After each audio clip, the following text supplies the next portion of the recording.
liminal space where we explore the thresholds of identity, culture, and experience. I am Susan Su, one half of the hosting duo. Along with my friend Matt, we've created this podcast for those who find themselves navigating the spaces in between, whether it's between cultures, worlds, or ideas. Each episode, we delve into the rich complexity of modern Chinese stories as told by those who exist at its peripheries.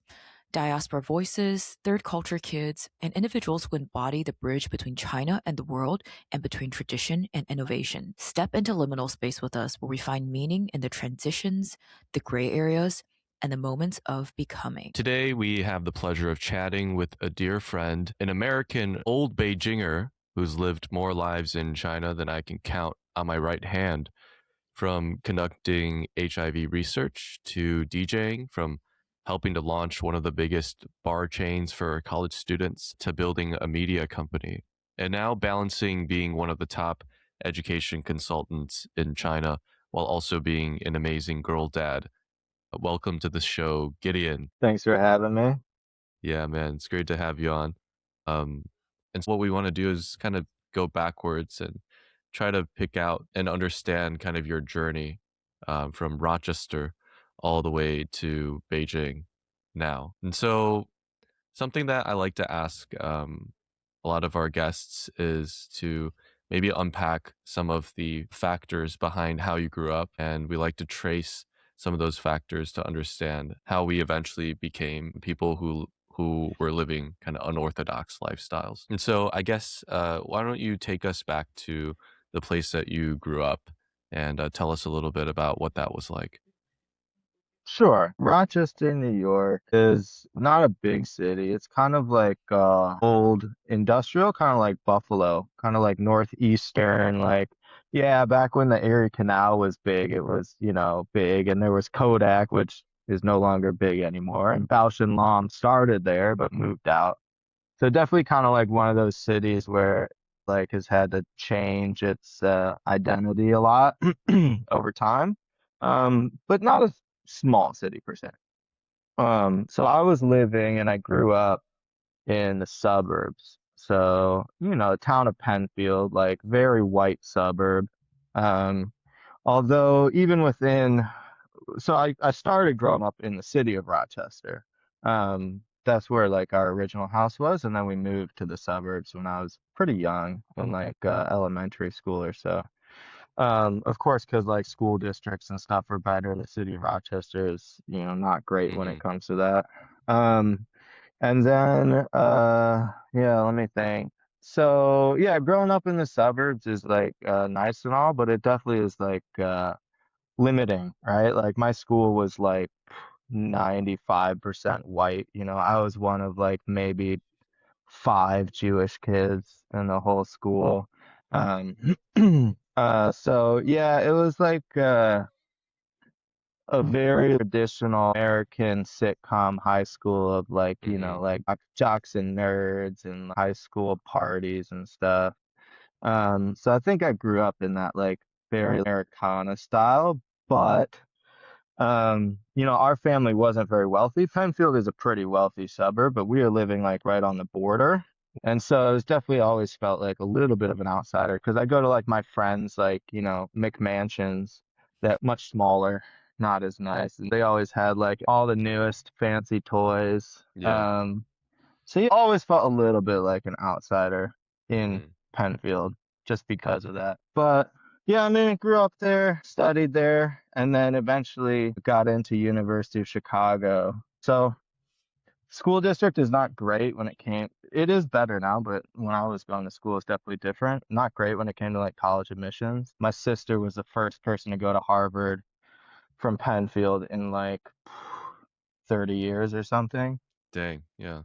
Yeah, and she went for fencing. And then my college, not really college counselor, in public high school, they give you counselors, which are really much more for the really fucked up kids and to more psychological counselors than college counselors. Mm-hmm.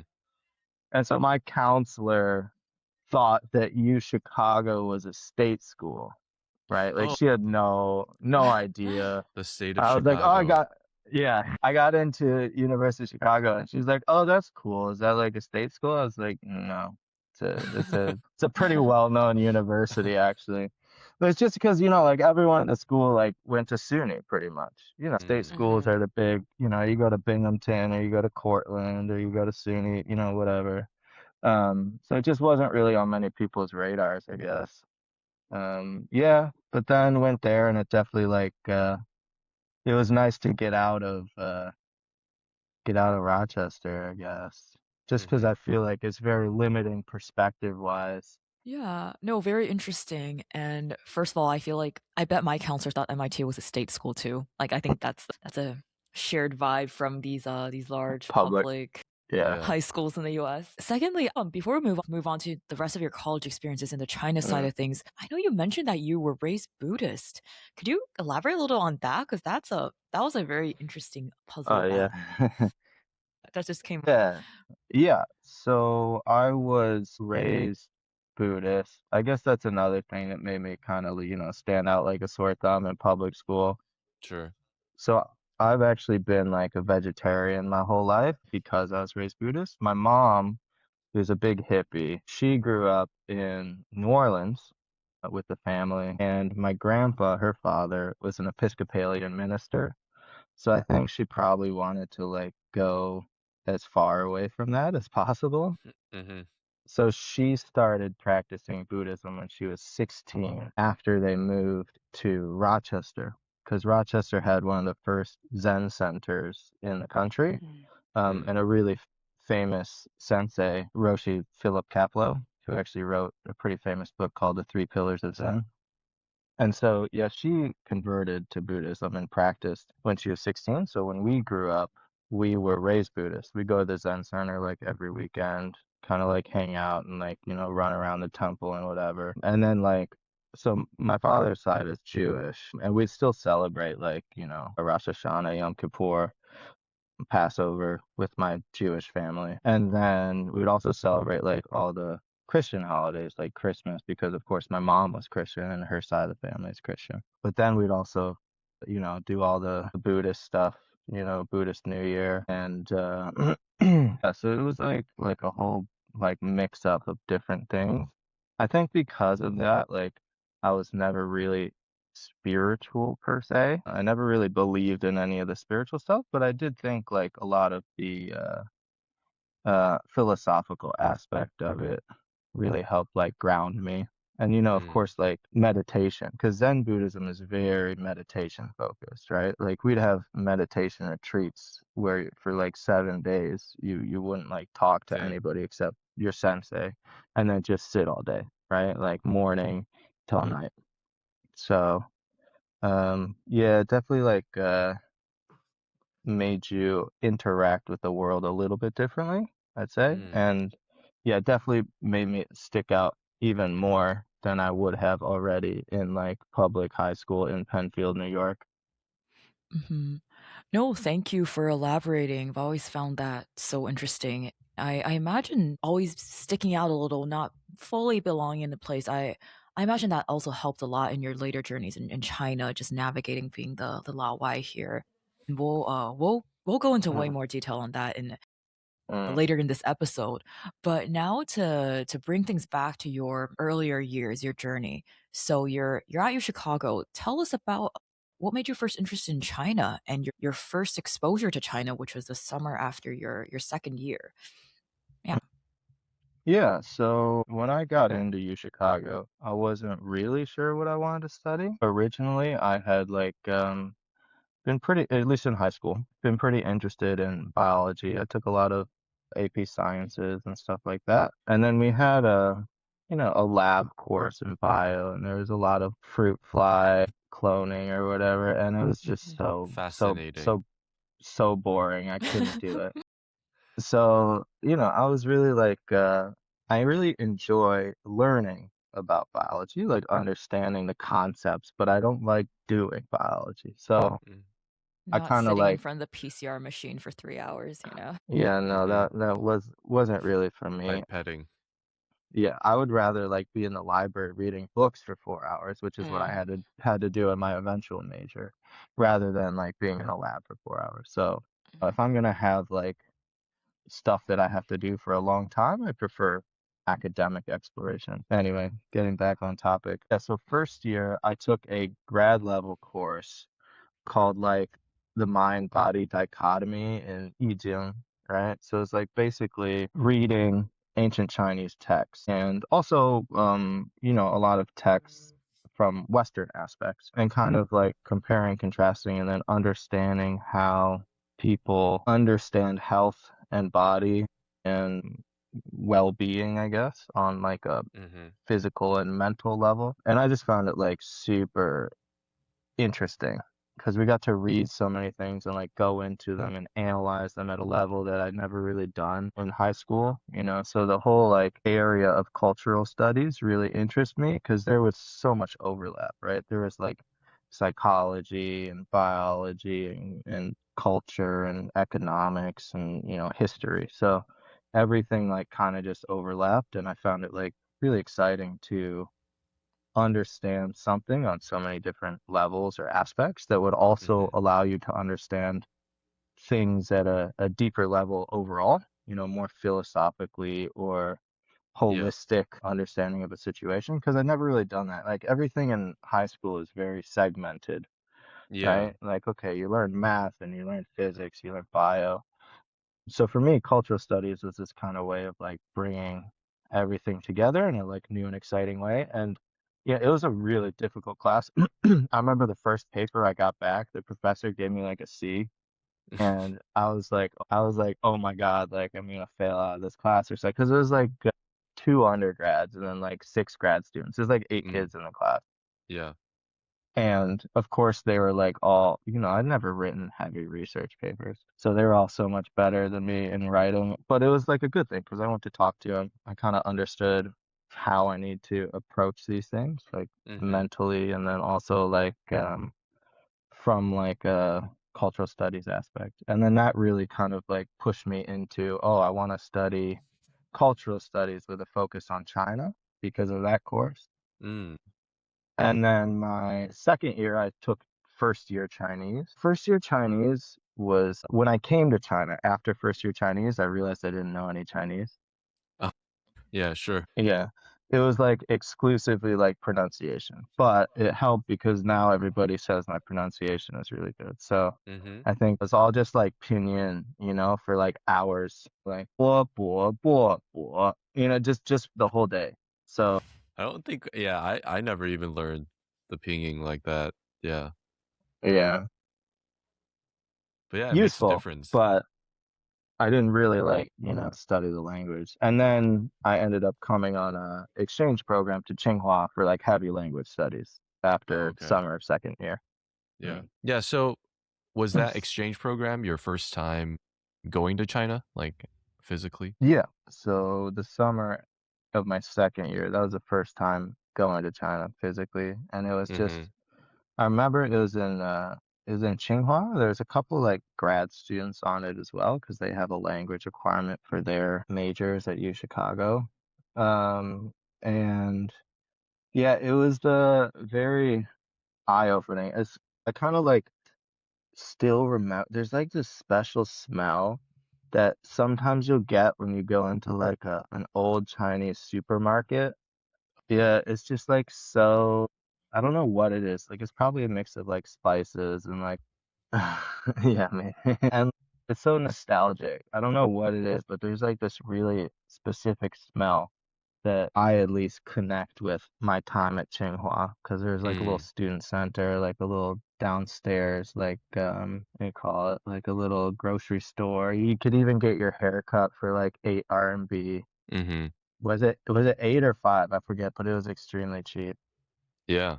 at the little student center there. So yeah, there's a lot of like nostalgia and it was like just so completely different than everything I'd ever experienced.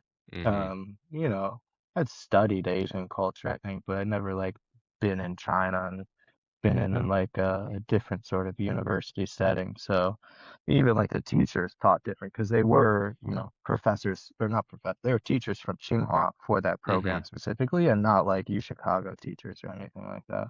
Gotcha. So for that program, you intensively studied the language, right? Were Mm. there any other classes that you had to take, or purely kind of Chinese learning? Yeah, it was purely 8 weeks of Chinese learning because it was supposed to be an intensive program, 8 weeks equivalent to a year of Chinese. Mm-hmm. And actually, I could say that like that was a period where my Chinese just like got real good, right? Like Okay. out of any other time, because I actually just like, sat down and like studied it all the time. I wasn't distracted by anything else. Right. It was like pure language Like learning. 8 hours a day or something like that. Yeah, yeah, minimum, Mm. plus like a bunch of homework and stuff. So that's definitely like, if people ever like really want to learn a language, like Mm-hmm. take 2 months out of your life, go to Japan or whatever, go to China, wherever you want to go to study, and just like do a crazy immersive program. Otherwise, Yeah. like to be honest with you, I don't think you'll ever really get there, Mm-hmm. in my opinion. Mm. Yeah. Yeah. And also, I mean, obviously, I know like you're a really smart guy, but you started learning Chinese quite late, relatively speaking, in your life. And now I guess like you're the best Chinese speaker of any foreign friend that I have by like a long Mm. shot. And so Mm. obviously you've been here a long time and that contributes to it. But when you look back on your journey of like going from zero to understanding the language and then Mm. eventually the culture, like in terms of like becoming fluent in Chinese, do you have Mm. any points or do you have any tips or kind of recommendations about how to go about learning a language that's so different from your native language? Yeah, I think like you have to think in different like language is symbolic, right? So like you have to think in different ways when you speak in different languages, right? Of course, Mm, like code switching. I'm sure you're familiar with that, as speakers of both Chinese and English from younger ages, that mm-hmm. like certain even like personality changes in Oh, For different sure. yeah. languages, Yeah, right? for sure.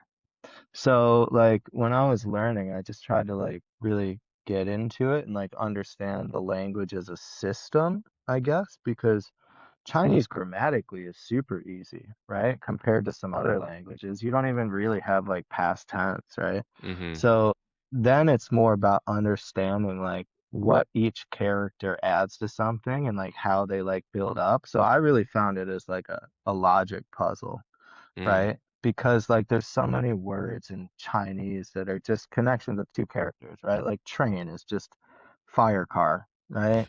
So, you yeah. know, like I found that like extremely interesting and like getting down to like I guess the logical systems that lie behind it and then like how that can all like come together into like how you actually understand things and treat them Mm-hmm. because for me like when I was doing cultural studies, right, of course if you don't really understand the language in my opinion, then like how are you really going to understand how people think or like Right. Right. because in translation like a whole bunch is lost, um or like the uh how do you say like the high, like the what's the English, um the assumptions behind the language, I guess, Mm-hmm. um the deeper um feelings. So Connotation. yeah, Yeah. there we go. My English is not good.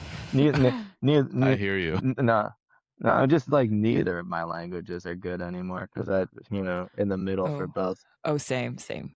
That's Mm, how I feel too. But yeah. doesn't need to be So yeah. perfect. Mm.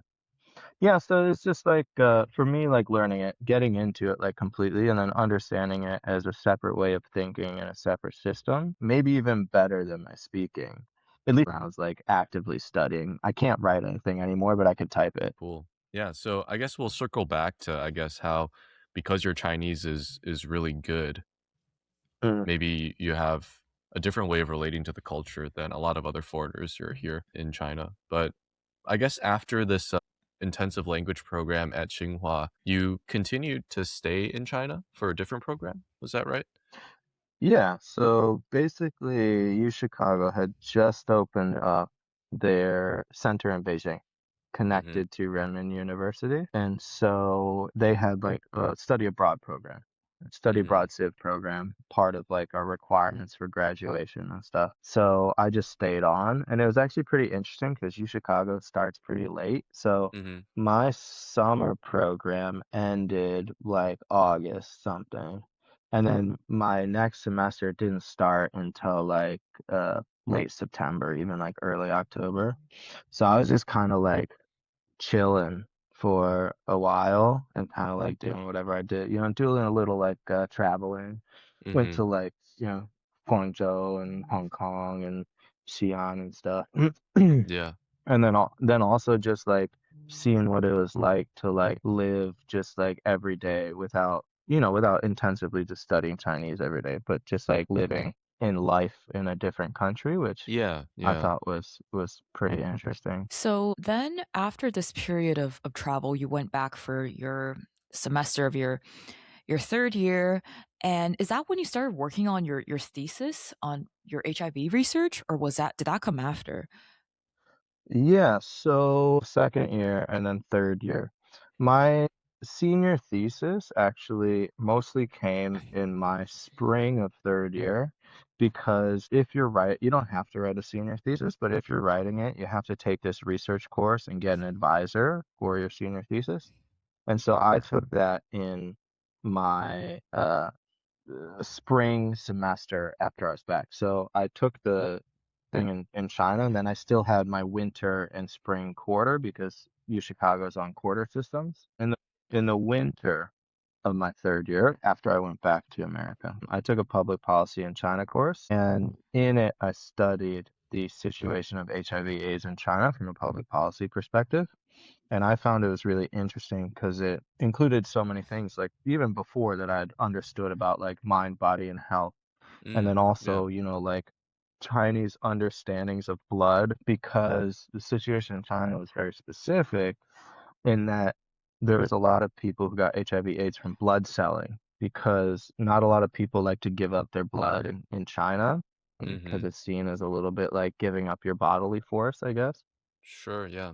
And so in the 90s, there's a lot of like people, blood sellers going to rural areas and basically getting blood donations, spinning it all together, re-injecting people with the plasma so that they could give more often.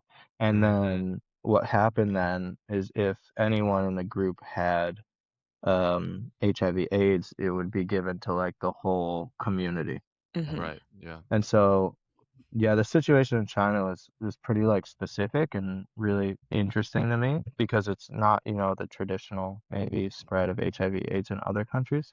Mm-hmm. And then from there, I decided to go deeper into it and look at the situation kind of, from my own research perspective. And so yeah, the spring then I took basically my senior research thesis course to get set up for my research and to have my advisor. What was his name? Shaughnessy. He's actually still at UChicago. Okay. So I then went back to China in the summer to kind of like do my research like on the ground. And then just continued to that. I did one more like basically fall program at UChicago because I had like two more credits I needed to graduate. So I did that, and then I just stayed in China the whole time, kind of writing my thesis, working a Mm-hmm. little bit, and kind of like hanging out in my fourth year because I already had enough credits to graduate, Yeah. except for my PE credit, which they waived. Just hike the Chongqing enough times and you'll get Mm-hmm. it. No, Mhm. but that's super interesting. And I personally was very intrigued just by your research into the social political side of the AIDS, HIV in China, and especially when you mentioned there's a lot of disconnect between the government and local policy. And I guess before we move on to like the rest of your journey and the fact that you kind of Mm, just stayed in China like forever. You never went mm. back for graduation?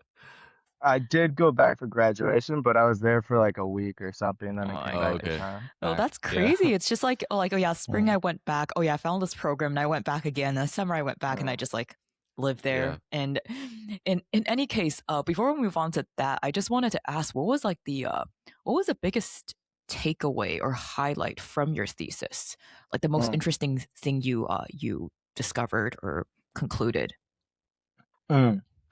So I think that, I mean, yeah, one of the biggest things, sort of like you said, is a disconnect between local policy and large scale central policy. So there's actually like a very um, large, uh, how do you say it, misconception about China Mm-hmm. that like people can't protest or something in China. Yeah. Actually, one of my big like research areas was about protests in China and about how the central government actually likes them because it helps them check in on localities, right? Mm-hmm. It's like So a vibe check. the localities will crack down on it because it looks bad for them, right? It looks Mm-hmm. real bad. And they'll actually like kind of really interesting thing. So there's this whole group of people who goes to like Beijing every year to like talk about their problems, Grievances. Mm-hmm. grievances, yeah. Mm-hmm. And the local governments will like send people to like intercept them, right? Or like stop them from Yeah, I've heard of giving this their too. grievances, throw them in like rooms and tell them that they can't go out or, like I bribe them with warn, coupons. yeah, warn their families or, threaten their families or whatever. So actually like there's all what basically what this led to is there's all these great like large scale government programs, and when it came to the blood donation groups this actually worked pretty well. Like they got antivirals much earlier than the rest of China, right? They got like government funding and there was a lot of research done into them. There's even like a really famous doctor in China who wrote a whole bunch of books about it. Mm. um and so like that worked out. But then when it came to basically the people that they said it was their fault that they got HIV, men having sex with men, intravenous drug users, prostitution, those groups of people who have never been, accepted well in Chinese society, at least modern Chinese society, Mm-hmm. they were really like made even worse. So, Sure. like like in China, like, the drug system rehabilitation and stuff is actually not bad, right? Like they don't throw people in jail for using drugs.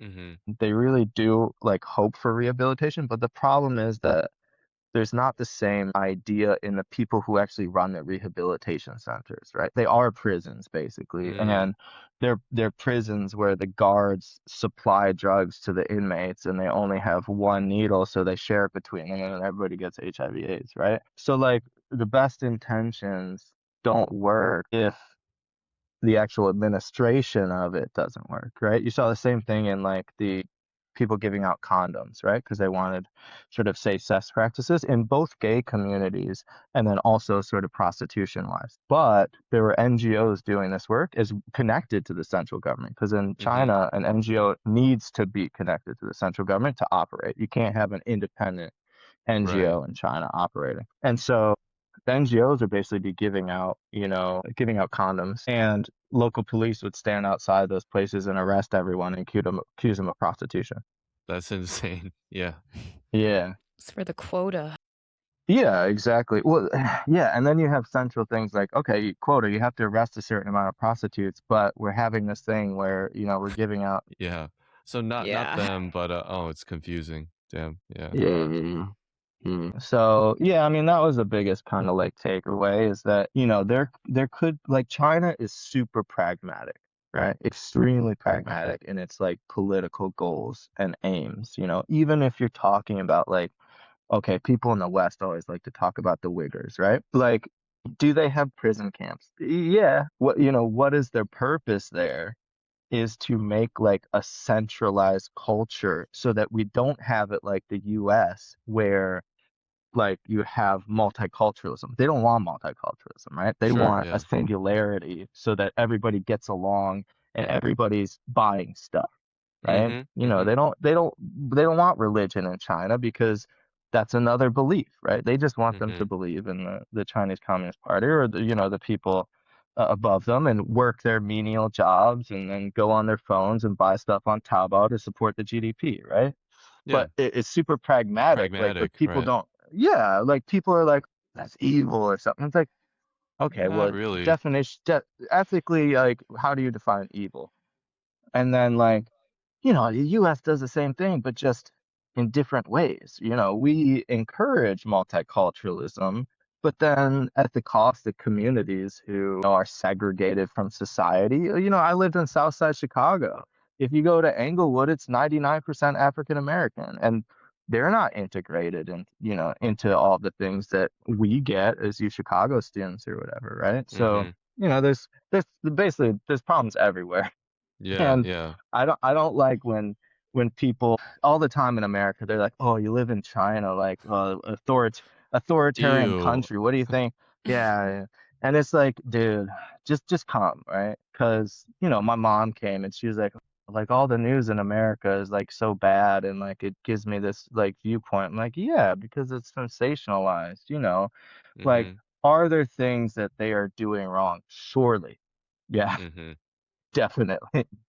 But in general, the general population level of achievement and of quality of life has Yeah. improved drastically, right? The Definitely. poorest people in the countryside have their phones, right? Their smartphones, and they can get on the internet. Mm-hmm. So there are still people in poverty in China, but the general level of how bad is this poverty, like the 1950s, bad. Before then, bad. Even the Mm-hmm. 60s, into the Cultural Revolution and, right after the Great Famine because of the Great Leap Forward, bad. Um, but, after, let's say, the economic opening up and everything, like, in general, life has gotten better, and to the point where if you're in a big city, it's more advanced than the US, right? Like I Yeah. would much rather live in Beijing or Shanghai or Shenzhen than even Yeah. New York City, right? When I'm walking around New York City, I'm like, it's so goddamn dirty. There's like there's trash everywhere and it Yeah. smells bad and it's like ugh. The subway, like, because I lived in New York City for a while. Um, the subway, there's rats running up and down the subway, big Yep. rats too. Mm-hmm. So yeah, I mean, I don't want to sound like some sort of, I don't know, China stan because I hate those people too.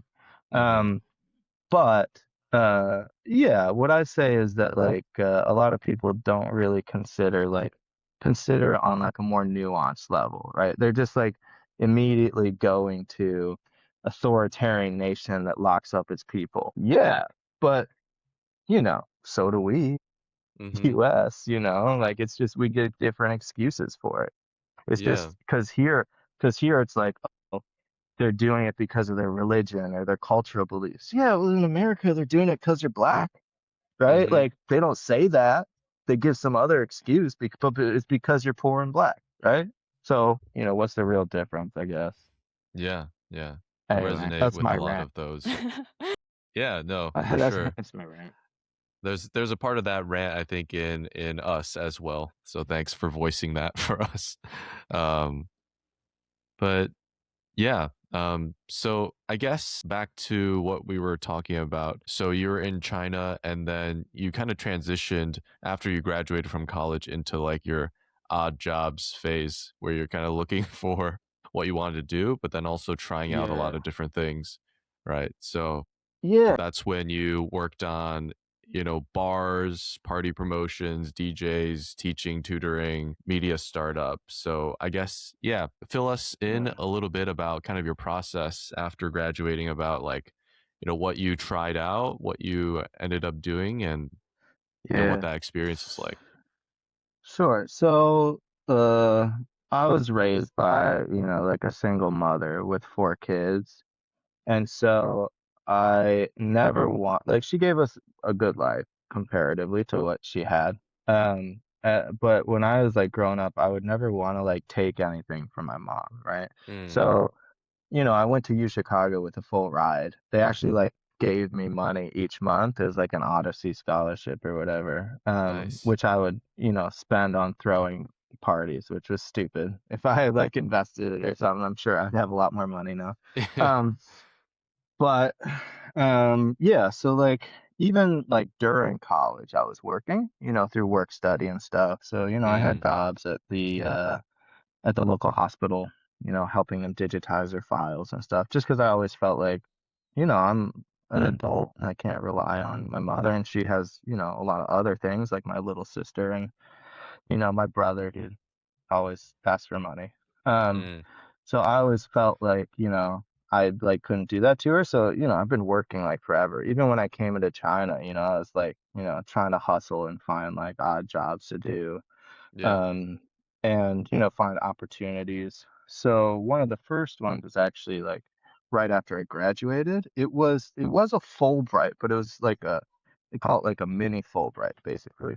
Um, Basically after you graduate, 4 years of college, you can apply for it, and it's paid sort of both by the U.S. and China. Okay. And then I went back to Tsinghua, and I was teaching oral English in basically like a summer camp for the first year kids who are coming in, because they all have a requirement that they have to do English. And I just remember it was like a really fun experience, interesting, because all the other teachers like hadn't been in China before, because they're like Fulbright, like, oh, I want to go check it out. And Yeah. I'd been there for a while, and I had an apartment there. So I wasn't living on like Tsinghua campus, right? I was just living by myself because I'd been there for a while. And so it's like nice to kind of like introduce them to all the stuff, in Yeah. China, Yeah.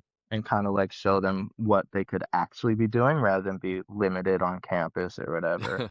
And then also I just remember, because it was really funny, like the kids have the dumbest names. One was Bacon, another was Shampoo, and Shampoo. then yeah, one of them was Fish. And these little fuckers, I don't know if they were actually trying to be funny or if they didn't understand, but like, there's supposed to be like 40 kids in a class and maybe like 20 would show up.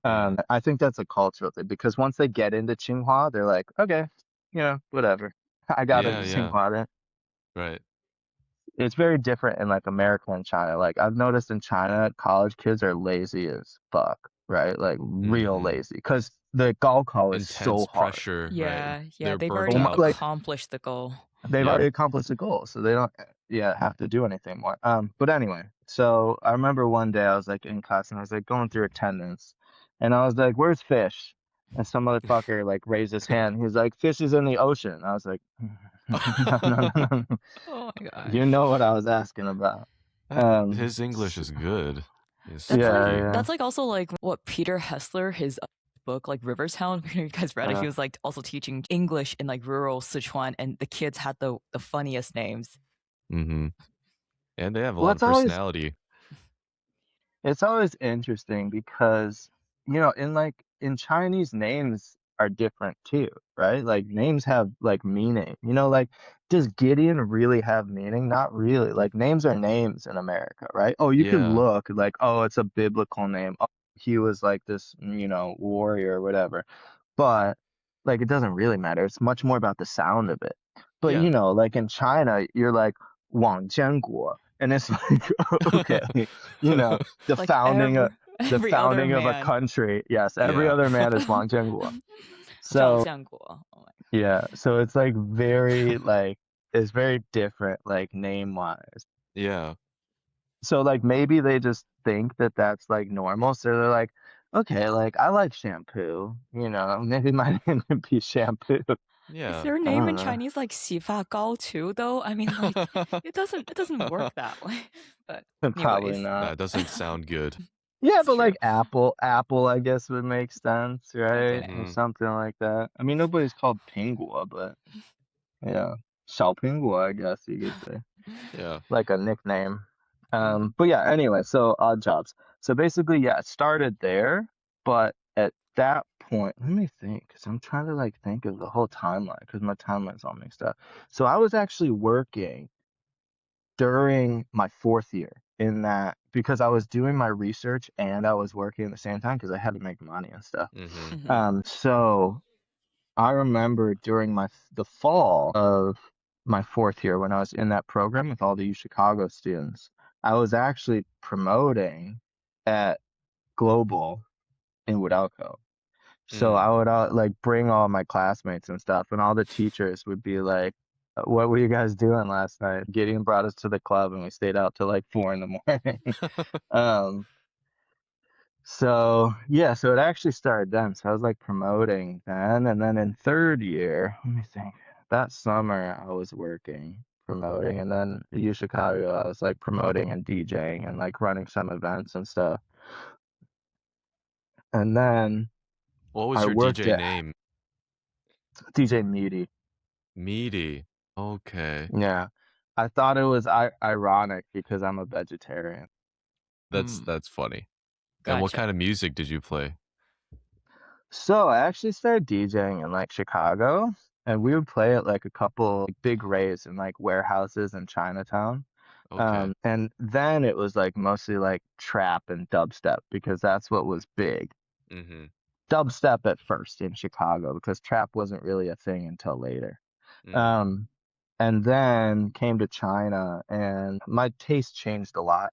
Dubstep is intense. I don't think you can really, play Yeah. dubstep for that long. So then it changed a lot more to like trap because trap was becoming big. So a lot of like big bass drops and like, Mm-hmm. kind of like hip hop overlays and stuff. Gotcha. And then later I changed completely into like tropical house because I was just like, I just want to like Okay. enjoy the beats. Yeah. So my music style and like taste definitely like changed a lot over time. From like really intensive dubstep to like a little like hip hop trap, and then later to like, okay, I just want to like dance. Yeah. So The yeah, the yeah. Kaigo So of anyway, Beijing. yeah. And like, if you're on like a rooftop bar, you don't want to be listening to dubstep. I guess if you're in like Lantern, which I played at before, right? If you're in Lantern, everybody's like down and like you have the right vibe. Okay, you can like, throw some crazy trap or like Mm-hmm. heavy electronic or something. But yeah, you're on like a rooftop bar and everyone's like sipping mojitos, you're gonna Yeah. not gonna be playing that. So very crowd dependent.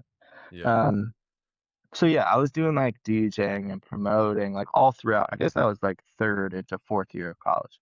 And then basically after I graduated from the Tsinghua program, that's when I started tutoring. Mm-hmm. So I was working like at a company that does like one-on-one tutoring, mainly with like high school age kids about like TOEFL, SAT, and then a little bit of GRE and stuff like that. Basic standardized testing type stuff. So I was doing that, I was like promoting and DJing and kind of doing like everything all at once. Mm-hmm. And then during that, I also started working at Helen's. So, I like didn't do as much promoting. Well, I still did promoting, but not as much promoting. And then I worked at Helen's. So Helen's is basically like a backpacker bar. The founder started one in Laos. So you can kind of imagine that kind of backpacker vibe, Yeah. like just all wood and like flags of different countries hanging around and like, really shitty food and cheap Banana beer. pancakes. Yeah. Yep, Tiki yep. drinks. Yeah, yeah. And then like big Qingdaos, they're like 600 Mm. milliliter bottles. Mm-hmm. And a whole bunch of events. Like on Thursday, the first 100 bottles of Qingdao are free. Like it's just crazy. Dang, that's crazy. And even then, like it was only like 5 or 10 kwai it was ridiculously cheap. So yeah, I was working there, and basically what I was helping them do was revamp all their marketing because it was basically like, one Chinese dude who didn't speak English and like didn't really understand the market, just like doing whatever he kind of like wanted. And so I like went into their main office, which is just an apartment right above the Helen's Bar in Woodalco, and like help them revamp all their marketing and then open up a whole bunch of new locations because they really wanted to expand quickly. So open up a whole bunch of new locations and then like do their events, set up like kind of like their Mm-hmm. weekly events and then like figure out like how to get students in.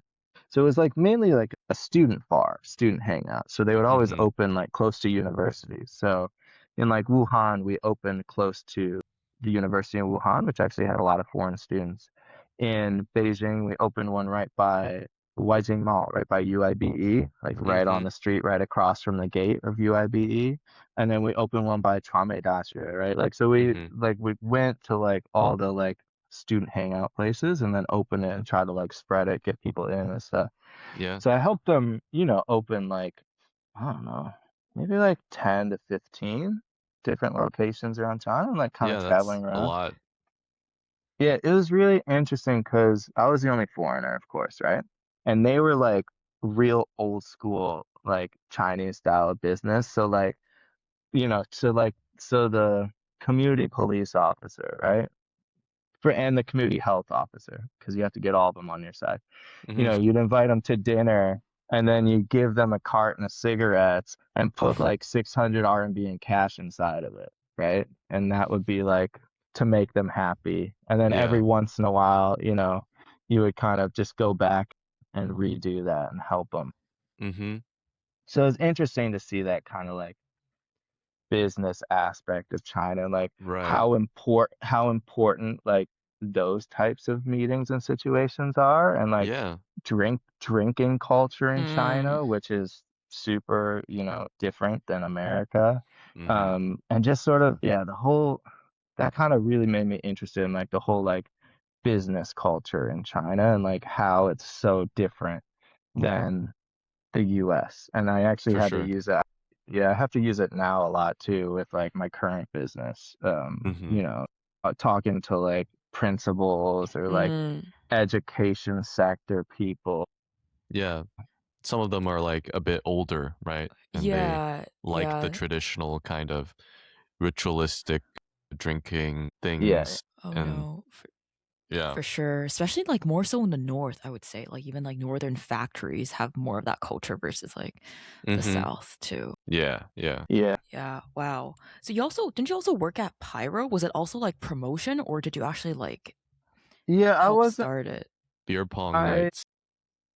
So I just did beer pong. So basically one of my really good friends who I knew like known since I've been in China was basically she worked at Pyro and Lush, which are connected, kind of like expat bars, right? And then she started like beer pong, so we'd always go, and kind of like play. And then she left, and so after she left, they wanted somebody to run beer pong night. So I just ran beer pong night for them. I wasn't like really working there, but I remember those nights are crazy because like you literally couldn't move. There were so many people and like it was like insanity because that was the heyday, right? Like so if I'm talking about like going to China and foreign students in China, if you look, like the highest number was right after the Olympics, like 2010, right? Yeah. 2010 to 2014 or so. Like there was just an insane amount of foreign students in China and they all wanted to, like go out and party and like get a little bit of American culture maybe. They play beer pong. So yeah, I was working there too. I met a lot of really good friends at beer pong who I've known for Yeah. Yeah, no. That just caught my eye when you mentioned it last time because like Pyro is like an institution in like the Wudao area even now. Still and like open. I grew up on like Chengfu Lu, so like as a kid like was very familiar with like that scene, all the students. Yeah. Lush and Pyro and propaganda. And I mean, did you ever go to Helen's? Because it was right down the street. It was a little further down the street. It was the same road, but it was a little bit further down, like past it was still same street before it like turns around, but it was down the street. I don't think I ever ventured over to Helen's because I was quite young back then too. And then now it's just like a bunch of nail salons and cafes. It's scene has changed a little bit, but Pyro Pizza still there. Yeah, Gideon had like so many credits at Pyro. He'd take us out, pizzas and drinks. Okay, so now like transitioning a bit from like kind of the odd jobs period, and I guess depending on what counts as odd, but you eventually ended up starting Monk, the media startup. So so could you tell us a little bit more about that experience? Because there's some like the tattooing sessions and all of that. Oh, super the cool. Sun shirt. Yeah, I'm wearing my Monk shirt. Yeah. Is that it has a QR logo? code on it, but it don't think it. Yeah, that's the actual logo. Dude, that's sick. We can post the QR code somewhere on our. No, I don't. It doesn't go to anything anymore. I think, or it's all like taken down. Gotcha. So yeah, basically, I met a very good friend, Darren, who grew up in Beijing, but very westernized. He also like went to middle school in New Zealand. He's a New Zealand citizen, and he had gone to the UK to study film. Mm. And I mean, we were both interested in kind of like street culture, especially like rap in China, upcoming tattoos, skateboarding. When I was younger, I was a skateboarder. So, we kind of like talked about, okay, well, there's all these like, media companies in the US, doing kind of like street culture stuff. What's it called? Compound, maybe? I don't really Complex, watch that. Vice. Complex, there we go. Complex, Vice. And then, like he was really inspired by 88 Rising. Yeah. Okay. But what we actually found, because we talked to the founder of 88 Rising in Shanghai, we met with him. What we found is that 88 Rising is not really a media company, they're an agency, right? Mm-hmm. Like they find talent and then Yeah. they sign it and then build it Yeah. versus like purely Making content, like making like for content. They content. don't Yeah. they don't make content for content. They make content specifically for the creators that they sign. So it's a little bit Yeah. different of like a business model than like Mm-hmm. what we are interested in. But yeah, kind of like inspired by that whole like kind of like culture and that the fact that like China doesn't have anything like that, basically, right? Yeah. At Yeah. least back then. And 中国有嘻哈 had just started, like their first season, China's and got Darren rap. had actually, yeah, in China, yeah. And Darren started. He had done some of the music videos for After Journey because he like knew them and he'd worked in kind of the industry a little bit. And so yeah, kind of like from that, we just like came up with the idea of like, focusing on like street culture, doing a little bit connection with rap, tattooing, skateboarding. Mm-hmm. And then yeah, just came up with like a whole bunch of content. And when it started, it was a little bit more focused on rap. So, we did a couple like ciphers, a couple like breakdowns of like rhyming structure in Oh, Chinese cool. and like how they would like match everything. So we actually Yeah. like color coded all of the lyrics and then would kind of like follow along and make like Mm-hmm. a pretty cool like video breaking it down because the rhyme structures in Chinese are actually pretty interesting. Mm. Um, because there's not a lot, at least in Pinyin, like there's not a lot of like difference in sounds like that you could get in English, right? Because it's basically like 3 or 4 letters, I guess, in Mm-hmm. Pinyin. So the sounds are really limited. So the rhyme structures are actually a little bit different in Chinese rap than they would be in English. So we kind of That's like broke super some of that interesting. down. Yeah. Yeah. And then we did like reaction videos of like some of our foreign friends to uh 中国有嘻哈 to Mm-hmm. China Has Rap, Okay. kind of posted those on. Those got a lot of hits. And then we started, so like our biggest series that we did, besides like the rap ciphers and like the videos and stuff like that, was mainly focused on tattooing and tattooing culture. Me and Darren really enjoyed tattooing. We both had tattoos that we'd gotten. And we thought, it's kind of an overlap of art and new kind of underground culture when it comes Mm-hmm. to China. And so we did a series called 炸死我了, basically like I don't know, like Stab me poke to me to death. death, stab me to death. Joss. Yeah, Just, yeah. yeah. Okay. And we would basically like go to different tattoo places, interview them, and then get a tattoo from them Mm. and kind of like talk about it in the process. So like me and Darren like filled up because we like nobody else wanted to do it. So we were like basically like stuck with like, okay, yeah, I'll do it. Just put it here on my arm or something. And it was really interesting because we got to listen to like for me it was kind of like what I'd always wanted to do, like an ethnography, right? Mm. Like an ethnography of tattoo artists and like tattoo culture from different perspectives. So for me, like because I'd read a lot of ethnographies, like that's what I did in college. I was like kind of like an anthro major, cultural studies. And so Mm-hmm. for me, it was like looking at it from like personal stories and how these people came to tattooing and then like what their families thought about it and like, Yeah. Yeah. like what kind of backgrounds they come from. Some of them came from fine art backgrounds, some of them didn't, right? Mm-hmm. Um, some of them came from like prison backgrounds.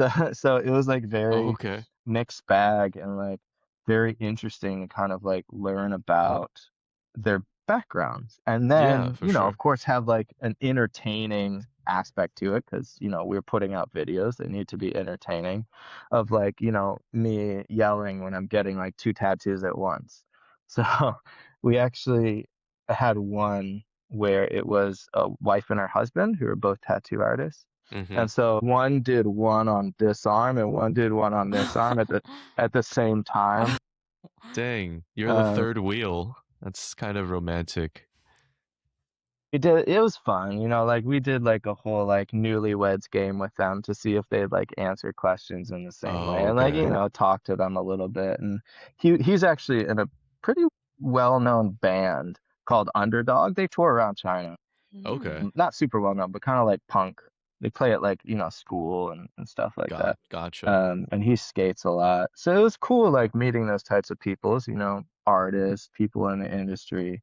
Yeah. And then yeah, I mean we did that for like a while. That takes a lot of time, man. Making videos is like super intensive. Mm-hmm. You gotta take so much footage and then you have to condense hours of footage into like a 5 to 10 minute video, right? That actually Yeah. like makes sense. You have to like decide on the story you're telling. Yeah. So yeah, I mean, I found it interesting because, like I said, I've always been interested in ethnographies and like hearing people's stories and seeing where they come from. And so for me, it was like kind of like an Yeah, opportunity to do that while still like making engaging and interesting for videos. sure. Really wish that the content was still up because that sounds like, yeah, what Fine. I would want to watch. I could find it and I could put it back up somewhere. Oh yeah, I mean, a problem that we ran into was that like China like cracked down a little bit on like tattoos being shown in like social media, right? Oh, Like really? even Okay. on oh yeah, like right during that time, basically like during the second or third season of 中国有嘻哈, they basically say you can't have tattoos on TV shows anymore, so Oh, they have okay. to cover up. So yeah, just purely because of like some of the situations there, some of like our Sure. videos got taken down or Okay. some like yeah, it was just like a changing situation because it was very new. And then they're like, oh, Yeah. this is a bad influence on young kids or something, or Right. like Right. mm, yeah. Yeah. So, you guys continued to do the content for a bit of time, but then Uh, eventually you stopped, right? So, yeah. what led to kind of the end of this era?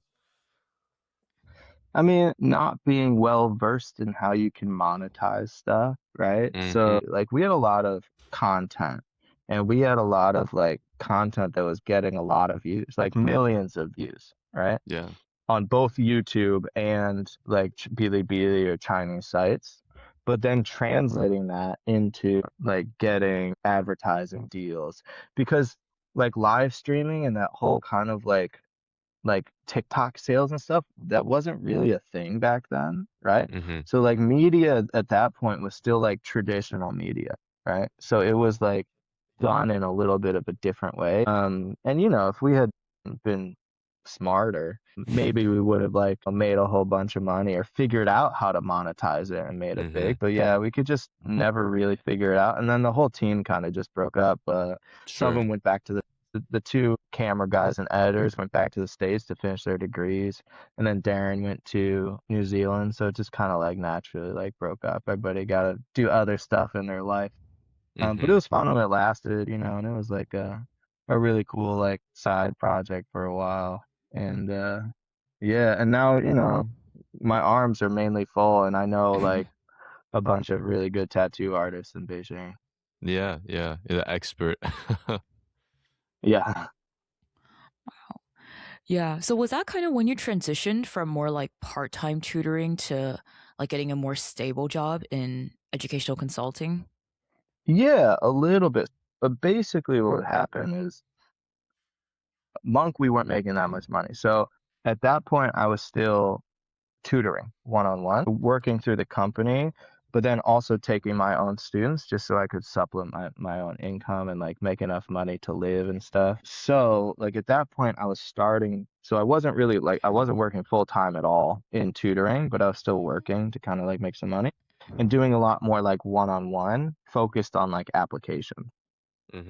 So that kind of like naturally, it was just so much more interesting. When I was teaching SAT, it was just repetitive and like rote and It's boring. soul sucking. I respect teachers so much, and I never want to be a teacher. Let's put it that way, right? Like I realized through my time in education that I never wanted to be a teacher. I was a tutor, which I was okay with. But I like a lot of people were like, oh, why don't you get your master's in teaching? I was like, I would die. You know, I would absolutely hate it. And I respect the hell out of all my friends who are teachers. Yeah. You know, especially the kindergarten ones, because I'd literally probably kill somebody. But yeah, I couldn't do it. And so I found it so much more interesting to work on like their applications because it was kind of like a marketing problem, right? Yeah. How do you package these, in some cases, piece of shit kids to make them not look like pieces of shit, right? Yeah. Or how do you Lovable. package it? Yeah, you know, or how do you package this kid who is clearly this is so. It was also very different from my background, right? Like I came from a relatively poor background. I got a full ride to UChicago, purely on my own merits, right? We didn't have summer programs that we could go to. We didn't have tutors for SAT, you know, and you know, how do you package these extremely privileged kids to make them seem a little bit more down to earth, right? A little bit more like because so many times the kids are like, okay, we're talking about personal statement. How do you write a personal statement? And I asked them what like their biggest challenge in their life was, right? And they're like, oh, I had to take the Zhongkao. That was real hard. I had to study so hard for it, you know? And I'm like, man, you know, my biggest problem in life was that my dad was a drug addict, you know, and I had to like, you know, help him when he took too much acid and I had to leave high school and like make sure he didn't jump off a building. Very different situations, right? So for me, it was like, it was interesting because I had to put myself in their shoes and then like think of it as a different kind of problem. I was like, okay, you're not going to come up with what you think is a challenge. So let's go somewhere else. You know, let's talk about family traditions. You know, did your dad beat the shit out of you with a belt? Okay, well, we can talk about that, right? Or, you know, did he always come home drunk because he was always out late drinking? And I don't know, whatever. It doesn't have to be a pity story. It could be something, you know, interesting about their life. Or they every day in the morning they wake up at 5:30 and write a poem or something. Okay, that's cool, right? We can talk about that. Quirky or vulnerable, right? Yeah. So like pulling those stories out and then having to like write from like I would never ghostwrite completely, but you know, a lot of times these kids' writing skills are not good. And I'm like a perfectionist when it comes to writing. So I would always like overdo it and like, you know, make it sound like my own voice. I'd be like add in like, you know, a little bit of humor, like a whole bunch of like metaphors and motifs throughout my 650 words that no one would appreciate except for me probably. I do too. I can usually tell if it's one of your productions. Yeah, I have a very specific style. But I also like, it was interesting like getting into like the mind of like how do I write as like a 16-year-old girl, you know? Like how do I write as this Chinese kid who's had everything handed to him on a platter without seeming like an asshole, right? So it was just more interesting of a problem to approach on like a daily basis versus like just teaching them SAT. So that's kind of like brought me into that. And then I did that for, you know, years independently. And then COVID hit. And even before then, I was looking for something a little bit more stable. My life was a little bit more stable. I was with my current wife at the time. And everything in my life was like, okay, I want a stable job where I can, you know, like actually have growth, learn more about the industry, become somebody in the industry. And you can never do that as a tutor. You could be the best tutor, but you're still just tutoring, right? Like Mm-hmm. there's a limit on it. And in my opinion, like, yeah, I took a big pay cut to go to HEC versus my independent consulting and tutoring because I was like, well, I could always be an independent teacher or tutor, but that's it. That's all you're stuck at. And so eventually, yeah, I made that kind of transition into HEC and into the industry, like as a person actually working in the industry, not an independent consultant. Yeah. And Yeah. that's how we met Gotcha. each other, which, Hmm. so shout out to HEC. Yeah. Good team. Yeah. Mm.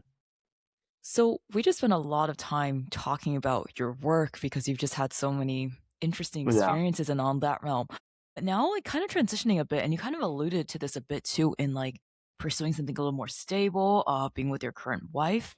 And so you started a family in China, and Mm. your father to two mixed race daughters. Mm. So how has that been like? Both because you're the first parent we've ever had on this show, and Mm-hmm. that invites just like Right. so many more layers to this like this in-betweenness. Exactly. Yeah. Yeah, sure. I mean, I guess, like you guys are podcasting, so, you probably don't get old people like me very often or, or people who have, families. But I think that it definitely like changed my perspective. So I always wanted to be like a young dad because I think in my own deluded way that I'm cool. I know I'm not Mm-hmm. cool, but I like to think that I am, right? Yeah. So, so like I always want to be a young dad. My parents had kids super young. I mean, my mom was 21 when she had my brother, and then 23 when she had my sister, 26 when she had me. So like super young parents. I'd always imagined being a young parent, but of course, like, I'm also like how would I say it? I always imagined being a young parent, but I definitely wasn't ready when I was that young, right? Sure. Yeah. So, it came like a little bit later, and of course, like meeting my wife made it a lot like more doable and Yeah. accomplishable. Shout out Portia. Um, She's great. yeah, yeah, fantastic. Um, but yeah, so there's a couple things about living in China and being a father in China that I think are difficult. Like the first thing is, and I really fear it for my children. China is so mono-ethnic. Like, yeah, you have 56 ethnic minorities, but they're all Asian, right? Mm-hmm. And it's hard to tell the difference, like, Right. between them in some cases. Um, so in China, I will always be a foreigner. It doesn't matter if I've lived here for 16 years. It doesn't matter how well I speak Chinese. I'm the foreigner, right? I'm a tall white guy with a bunch of tattoos. Like I stand out like a sore thumb anywhere I go in China. Mm-hmm. And, that's also partially true of my children, even if they are Chinese from their mother's side and grow up in Beijing, right? Like, I'm sure Mm-hmm. that their Chinese will be better than mine, or at least be more natural, right?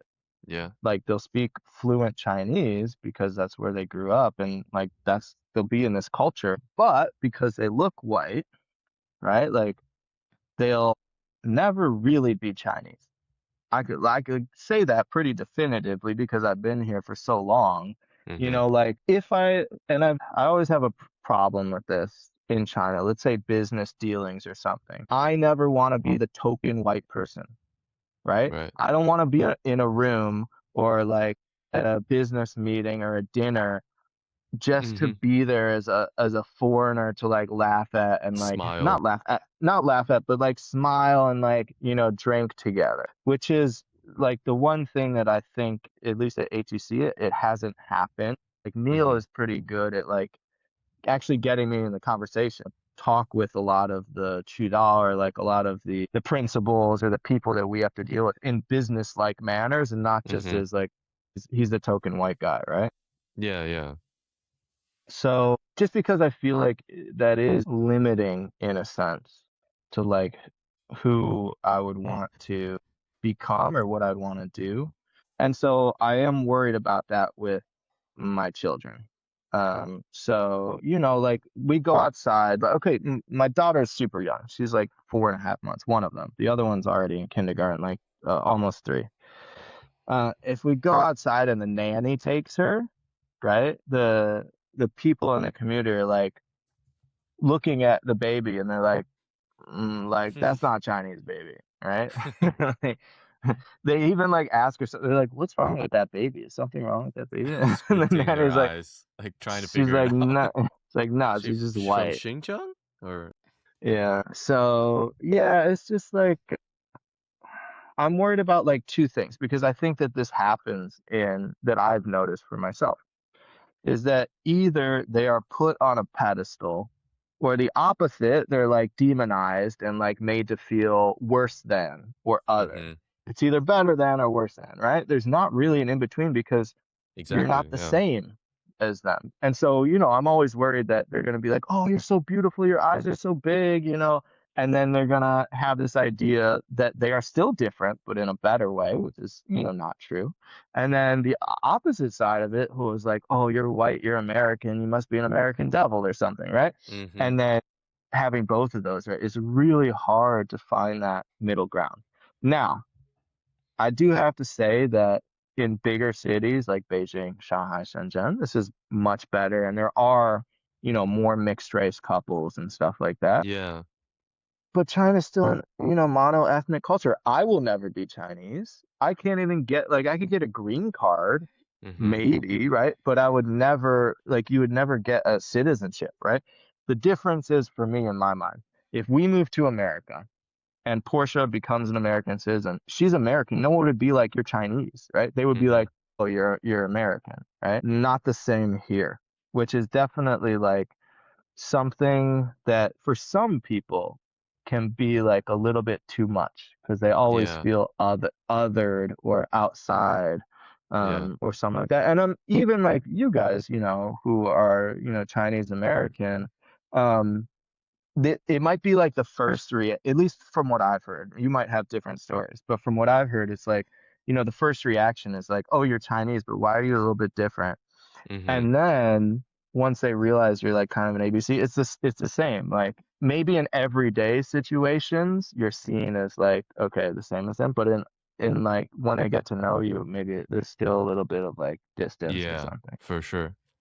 Oh It's yeah. just for me, it's a little bit different because it's immediately obvious, Yeah. right? Yeah. So like the first reaction that they have is that I'm a foreigner. And then Right. so they automatically changes the way that they interact with me and deal with me. Definitely. Like you And have so no that worries choice, me. right? Yeah, right. You Like I can't could never hide interact behind. with them in a way that they would treat me not like a foreigner. There's hmm automatically like this code switching for them or this way that they go about it that changes, right? And I can't avoid that. Yeah. Yeah. No, the code switching is so real because just when you mention, I don't know if this happens to you or not, Matt, but like my international student friends here or like my Chinese friends, they always insist on speaking English with me, even when I can hmm speak perfectly fluent Mandarin. They just switch to Yeah. English. And then sometimes their other friend is in the same room and they'll switch to Mandarin to the other friend and then back to English with me. And I'm like, I can understand you too. Like what? But Yeah, it's like that like subtle otheringness. for sure. Mm. Yeah. And I guess for us, it's a little bit different because in different situations, we can choose to, I guess, You share could that we have you a could different pass, It's background, like right? or we we can have that just choice. pass that we're just like locals.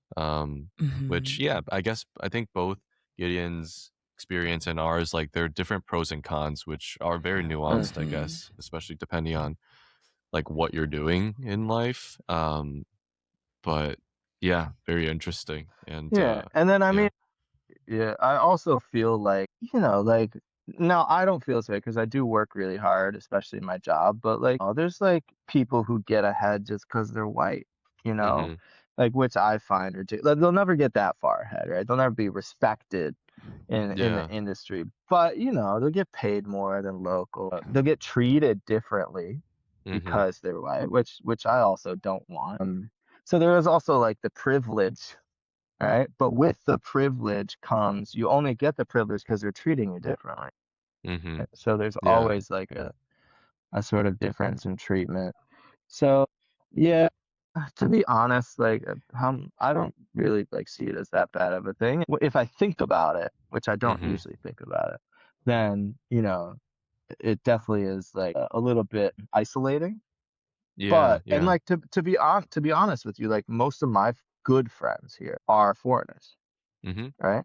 Yeah. I mean, I think there's a couple reasons for that. Is that like lifestyles are so different. Like me and my friends like to go get a beer or something, or like, there's just different types of living, I guess.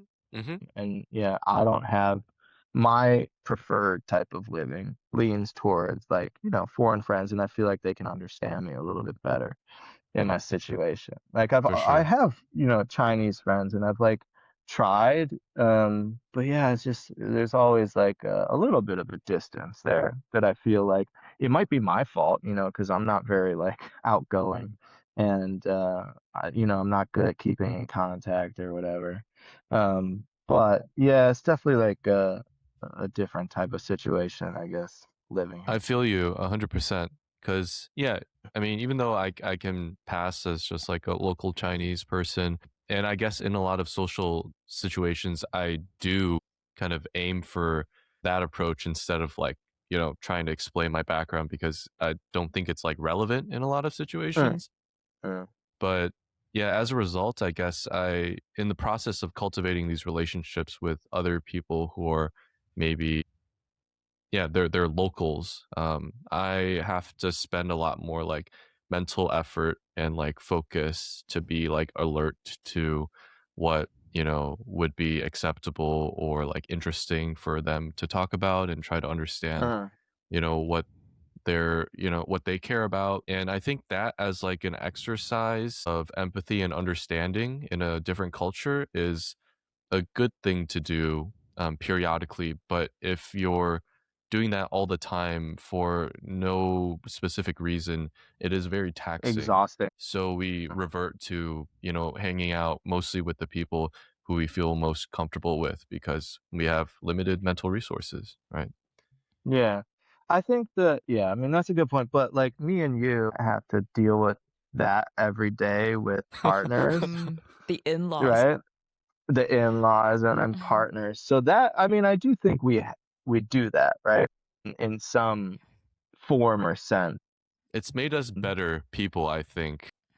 Sure. So I Yeah. do think that like, yeah, if dating across cultures, not just living across cultures, but dating or marrying across cultures is like a whole, you could probably have like 5 podcasts just on like, Yeah. the Yeah. thing, communication and like things like that and Mhm. how it changes people. And I think, that's as relevant to dating across countries and cultures as it would be dating across cultures in like the US, right? Mhm. People from backgrounds usually get together from similar backgrounds. If you're, if which I did, let's say in college, because UChicago was like a big change. There was a lot of like super privileged, super wealthy backgrounds or like very well-known kind of like people there. My best friend in college was the granddaughter of Ruth Bader Ginsburg, right? So it Wow. was completely different like worlds.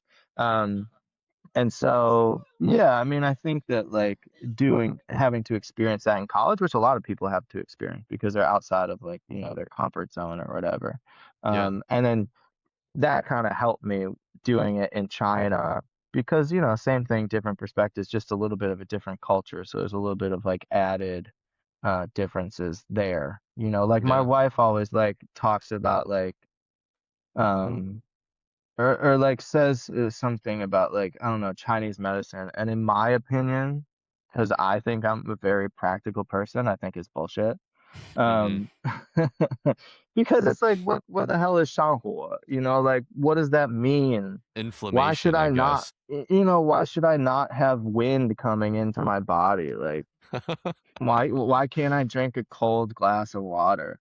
And it's for House me, rules, man. like, yeah, no, I agree. I like hot water.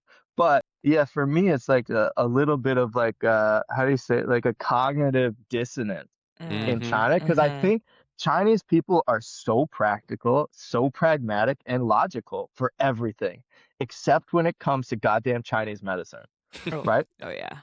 my parents-in-law are doctors, legit doctors, right? And they still tell me to like eat Chinese medicine. I'm like, how do you like put those two things together? So Mm-hmm. yeah, I mean that's another rant, for a whole Yeah. nother day, because I shouldn't be shitting on traditional Chinese medicine because there's a lot of people who believe in it. Yeah. It's just for me like a weird thing I've noticed about sort of cognitive dissonance when it comes to that type of thing, which happens in every culture, right? You believe in Western medicine too much. Yeah, that's possible. Yeah. Yeah. So yeah, I guess like now we're kind of reaching the end here. You've done so many different things and just we're kind of wondering like if you had any wisdom or feedback or tips that you would provide kind of like young people or older people who are like trying to find their place in the world. Maybe they feel like they're outsiders. Maybe they want to explore like the path less traveled. Yeah, anything from your life experiences that you feel like might be helpful for them to keep in mind. So I'd say maybe the most important thing is to like keep an open mind and like not get like caught up on all the little details. Because like honestly, living anywhere can get infuriating in some ways if you allow it to do so, right? There's Mm-hmm. no intrinsic difference between me living in Beijing versus me living in New York or Rochester when it comes to like the things I have to do every day, right? Or like, how I live my life. And I think Mm-hmm. people often get like caught up in these little differences rather than just like living their lives. My wife is a very anxious person, so it's like looking at like the opposites, right? Like I'm like super chill, so I'm just like, okay, I just want to like whatever I'm doing, I want to do it. And, if it runs into, some issues, then I'll deal with those issues, but I'm not gonna worry about them before they happen. So I think like my whole background in Buddhism and in meditation has like really helped because I just try to like live in the moment. Okay, Mm-hmm. whatever's happening now, I just do it. And don't get caught up on the small details because honestly, like those don't even matter. Like, yeah, would it like, piss me off if like some like Chinese person is like saying like bad things about my wife because she's with a foreigner. Yeah, it pissed me off a little bit, but I'm also like, okay, that person's probably uneducated or just a deuce, right? It could happen anywhere, right? It could happen in Mm-hmm. the US, it could happen in China. Just basically don't let anything like stick to you. If you can like, you know, lube yourself up and walk through life, you'll probably be pretty happy. Mm, That's a great way to put it. yeah. Yeah, no, thank you. All right, then to wrap things up, then I guess we can move on to our like recommendations section. As mentioned, our twist as our guest gets to pick the category and give you recommendation within that category, and then Matt and I will have to give our own on the spot. So, Mm-hmm. Gideon, what is your category and recommendation? Okay, so my category is based on because it's like, wonderfully spring right now. And so category is flowers that actually smell good and not like shit. My recommendation is lilac. I love lilac. It smells wonderful.